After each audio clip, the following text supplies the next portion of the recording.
I started getting into movies a lot.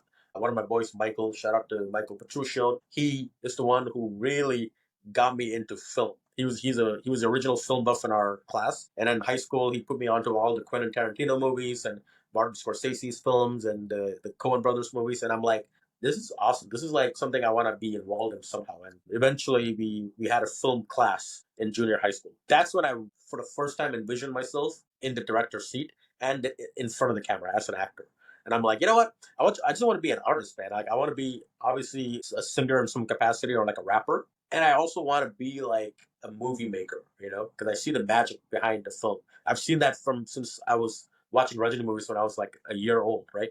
But then now I want to be part of that. I want to create that for other people. That's around junior high after that film class when we had to make our own film.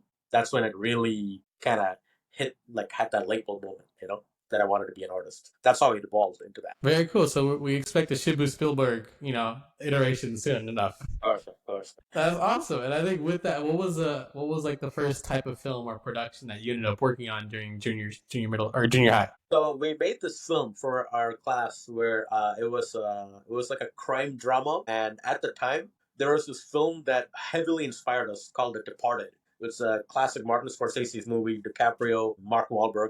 That movie, we were fresh off of watching that film, right?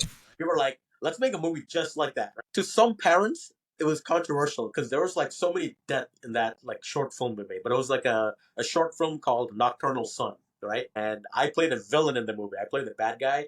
Bro, I had so much fun diving into like that villain role. And a lot of people gave me a lot of props, like a lot of parents. It was funny. They were like, okay, it's a little too much violence for my taste for high school kids, but your acting, Shibu, was awesome. I really believed you were like an actual piece of shit guy, Yo, I'll take those props, man. And that kind of gave me the confidence to just experiment as an artist, not just as an actor, but as an artist. So I'm like, man, I want to be in all types of facets in cinema. That was one of the things that gave me the confidence to even have that thought in my head that I could be an artist. I love it, man. I think it's great. It's funny. I think only when you look back, you see how all the dots start to connect. So I'm enjoying this, man, because I mean, I've known Shibu for a little bit. I didn't even know he was director aspiration. So this is great.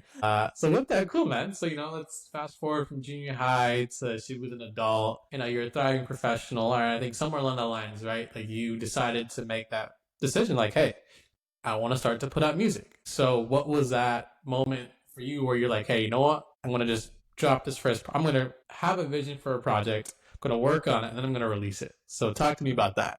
Bro, I mean, it's not as simple as that, right? It took me so long, high school, post that time period, throughout college, and then after college as a professional. That whole time period, it's kind of a blur in which I actually made the decision to do that because it took me so long just to get the confidence within myself, just to get the internal confidence, right? Forget all the external validations that I wanted from my family, from my parents, from my peers, even my friends. Before that, I don't even think I convinced myself that this is something that I want to do or this is something that I could see myself doing, right?